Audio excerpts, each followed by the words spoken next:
ઘરમાં સુખ અને સમૃદ્ધિ લાવવા માટે વાસ્તુશાસ્ત્રના 25 ઉપાય. એ ઉપાયો વિશે જાણીએ તે પહેલા આ વિડીયોને લાઈક કરજો, ચેનલને પણ જરૂરથી સબસ્ક્રાઇબ કરજો અને કોમેન્ટ બોક્સમાં જય માંગ લક્ષ્મી જરૂરથી લખજો અને વિડીયોને છેલ્લે સુધી જોતા રહેજો. 1. ગાય માટે પહેલી રોટલી કાઢીને રાખો. તેનાથી દેવતાઓ પ્રસન્ન થાય છે અને પિતૃઓને પણ શાંતિ મળે છે.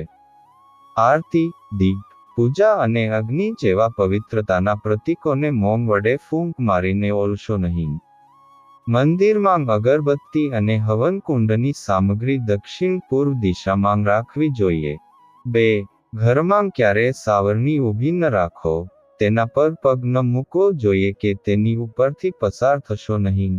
નહીં તો ઘરમાં સમૃદ્ધિની કમી થઈ જાય છે.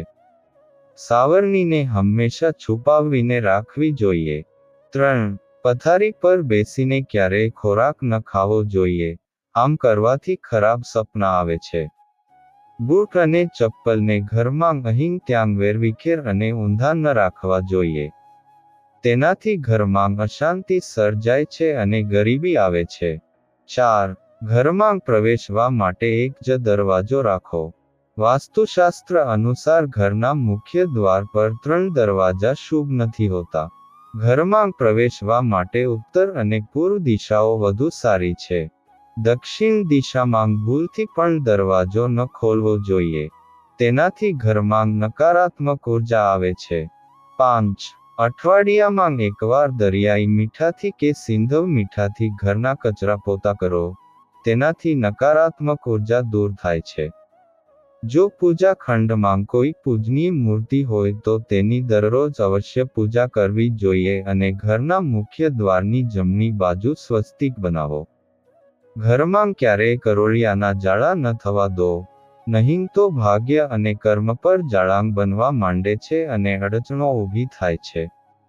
6. જો ઘરની સ્ત્રી સવારે ઉઠીને સૌથી પહેલા ઘરના મુખ્ય દ્વાર પર તાંબાના લોટાથી પવિત્ર જળ છાંટે તો દેવી લક્ષ્મીનો ઘરમાં પ્રવેશવાનો માર્ગ ખુલી જાય છે. 7. ચાંદીના પાત્રમાં કપૂર સળગાવીને રસોડામાં રાખો. દરરોજ રાત્રે જ્યારે પરિવારના બધા સભ્યો રાત્રિભોજન કરે છે ત્યારે રસોડાની સફાઈ કર્યા પછી ચાંદીના નાના પાત્રમાં કપૂર સળગાવીને રસોડામાં રાખવું જોઈએ. એવું માનવામાં આવે છે કે તેનાથી અન્ન અને ધનમાં બરકત બની રહે છે. આ સાથે પરિવારના સભ્યોના સ્વાસ્થ્ય પર પણ સકારાત્મક અસર થાય છે. 8. જો તમે ઈચ્છો છો કે ઘરમાં સુખ શાંતિ જળવાઈ રહે તો ભગવાન બૃહસ્પતિ ઘરની ઉત્તર પૂર્વ દિશામાં વાસ કરે છે. તેથી પૂજા રૂમ આ દિશામાં રાખો અને મંદિરમાં દેવી દેવતાઓને પૂર્વ દિશામાં મુખ કરીને રાખો. સવારે પૂજા રૂમમાં અને સાંજે મુખ્ય દ્વાર પર દીવો પ્રગટાવો. સવારે અને સાંજે ઘરના મંદિરમાં પૂજા અને આરતી કરો. 9. વિદ્યાર્થીઓએ મોરનું પીંછું પુસ્તકમાં રાખવું જોઈએ. આનાથી વાંચવામાં વધુ રસ લાગે છે. જો પરસ્પર સંબંધોમાં મતભેદ ઘણો વધી ગયો હોય તો તેનો અર્થ એ કે મંગળ ગ્રહ નબળો છે. આ માટે તમારે શનિવારે સુંદરકાંડનો પાઠ કરવો જોઈએ. જે લોકોની કુંડળીમાં રાહુ દોષ હોય તેમણે મોરના પીંછા ઉત્તર પશ્ચિમ દિશામાં રાખવા જોઈએ. તેનાથી રાહુની ખરાબ અસર ઓછી થાય છે. 10. કોઈ પણ કામ કે મુસાફરી માટે ઘરેથી નીકળતી વખતે સૌથી પહેલા વિરુદ્ધ દિશામાં ચાલો. આ પછી કામ પર જાઓ અથવા મુસાફરી કરો. યાત્રા સફળ થશે અને કાર્ય ચોક્કસ પૂરા થશે. 11. ધાર્મિક અને વાસ્તુશાસ્ત્રના દૃષ્ટિકોણથી તુલસીના છોડને ખૂબ જ પૂજનીય અને સકારાત્મક અસરવાળો છોડ માનવામાં આવે છે. તુલસીના છોડમાં અનેક ઔષધીય ગુણો પણ હાજર છે. વાસ્તુ અનુસાર જે ઘરોમાં તુલસીનો છોડ ઉત્તર દિશામાં હોય ત્યાં હંમેશા સુખ, પ્રગતિ અને સકારાત્મકતા રહે છે. 12. જો તમે ઈચ્છો છો કે ઘરમાં સુખ શાંતિ જળવાઈ રહે તો દર અમાવસ્યાના દિવસે ઘરને સારી રીતે સાફ કરો. નકામી વસ્તુઓ ઘરમાં ન રાખો અને સ્વચ્છ પવિત્ર સ્થાન પર અગરબત્તી પ્રગટાવો. વાસ્તુશાસ્ત્ર અનુસાર ઘરનો ઉત્તર પૂર્વ ઈશાન ખૂણો સૌથી પવિત્ર અને સકારાત્મક ભાગ છે. આ કારણથી જીવનમાં પ્રગતિ અને સફળતા મેળવવા માટે આ સ્થાનને હંમેશા સ્વચ્છ રાખવું જોઈએ. આ સ્થાન પર પૂજા સ્થાન હોવું ખૂબ જ શુભ હોય છે. 13. જ્યારે પણ તમે ઘરે રોટલી બનાવો છો, ત્યારે તવાને ગરમ કર્યા પછી તેમાં થોડું દૂધ છાંટો. એવું માનવામાં આવે છે કે આમ કરવાથી દરેક પ્રકારના દોષ દૂર થાય છે. તેની સાથે જ પહેલી રોટલી ગાયને ખવડાવો. તમે આ રોટલીમાં થોડો ગોળ અથવા ખાંડ નાખી શકો છો. 14. ઘરમાં લેણું અને બીમારી ક્યારેય ખતમ થતી નથી. તેનાથી બચવા માટે ઘરના નૈઋત્ય ખૂણામાં, એટલે કે દક્ષિણ પશ્ચિમ ખૂણામાં લાલ બલ્બ પ્રગટાવો, જે હંમેશ પ્રજ્વલિત રહેવો જોઈએ. પૈસા, સોનું અને અન્ય કિંમતી ચીજવસ્તુઓ જે અલમારીમાં રાખો છો તેનું ઉત્તર દિશા તરફ મુખ કરીને રાખો. આમ કરવાથી ઘરમાં લક્ષ્મીની વૃદ્ધિ થાય છે અને ઘરમાં ધન સંપત્તિ રહે છે. 15. વાસ્તુ અનુસાર ઘરનું રસોડું દક્ષિણ પૂર્વ દિશામાં હોવું જોઈએ. રસોડાની દિવાલોને લાલ, નારંગી અને ગુલાબી રંગથી રંગાવો. જ્યારે ડ્રોઈંગ રૂમ અને કાર્યસ્થળ ઉત્તર દિશામાં હોવું જોઈએ.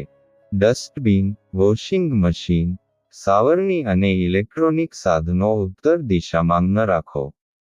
આમ કરવાથી ધનની હાનિ થાય છે. 16. તૂટેલા કાચ ન હોવા જોઈએ. જો તમારા ઘરનો કોઈ કાચ તૂટી ગયો હોય તો તેને તાત્કાલિક દૂર કરો. તેનાથી ઘરમાં નકારાત્મકતા આવે છે અને પરેશાનીઓ થવાની સંભાવના રહે છે. 17. પતિ પત્ની વચ્ચે પ્રેમ વધારવા માટે બેડરૂમમાં કપૂર સળગાવો. જો પતિ પત્ની વચ્ચે ઘણીવાર તણાવની સ્થિતિ રહેતી હોય તો રાત્રે સૂતા પહેલા બેડરૂમમાં કપૂર સળગાવી દેવું જોઈએ. તેનાથી સકારાત્મકતાનો પ્રવાહ વધે છે, જે તણાવને દૂર કરવામાં મદદ કરે છે. એવું માનવામાં આવે છે કે દરરોજ આમ કરવાથી પતિ પત્ની વચ્ચેનો તણાવ દૂર થાય છે અને સંબંધ મજબૂત બને છે. 18. એવું કહેવાય છે કે દેવી લક્ષ્મીને સ્વચ્છતા પસંદ છે. તેથી તેમના આશીર્વાદ મેળવવા માટે ઘરના મુખ્ય દરવાજાને સાફ રાખો. જ્યારે ઘરની બહાર ગંદકી ફેલાય છે તો નકારાત્મકતા વધે છે. ઘરની ઉત્તર દિશામાં મની પ્લાન્ટ લગાવવા ફાયદાકારક છે. આ માટે લીલા રંગના કુંડાનો ઉપયોગ કરો. 19. જ્યોતિષશાસ્ત્ર અનુસાર, સૂર્ય આથમતો હોય ત્યારે અને પછી ઘરમાં સાવરણીથી ન વાળવું જોઈએ. એવું માનવામાં આવે છે કે આ કરવાથી દેવી લક્ષ્મી ઘરની બહાર ચાલ્યા જાય છે અને ઘરમાં માતા લક્ષ્મીનો વાસ રહેતો નથી અને ઘરમાં ગરીબી આવે છે. 20.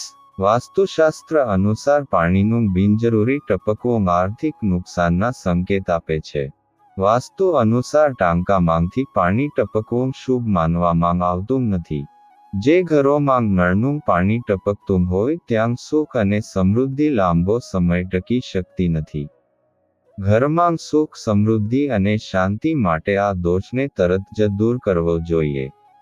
જ્યોતિષશાસ્ત્રમાં ઘણા ગ્રહો શુભ પરિણામ આપે છે. તેમાંથી ગુરુ સુખ, સમૃદ્ધિ અને સંપન્નતા માટે જવાબદાર ગ્રહ છે. ગુરુ ગ્રહને જીવનમાં મજબૂત કરવા માટે પાણીમાં થોડું મીઠું અને હળદર ભેળવીને કચરા પોતા કરો. આ ઉપાય જીવનમાં પ્રગતિની શક્યતાઓ વધારી દે છે. 21. અલમારીમાં કપડાં વેરવિખેર ન હોવા જોઈએ.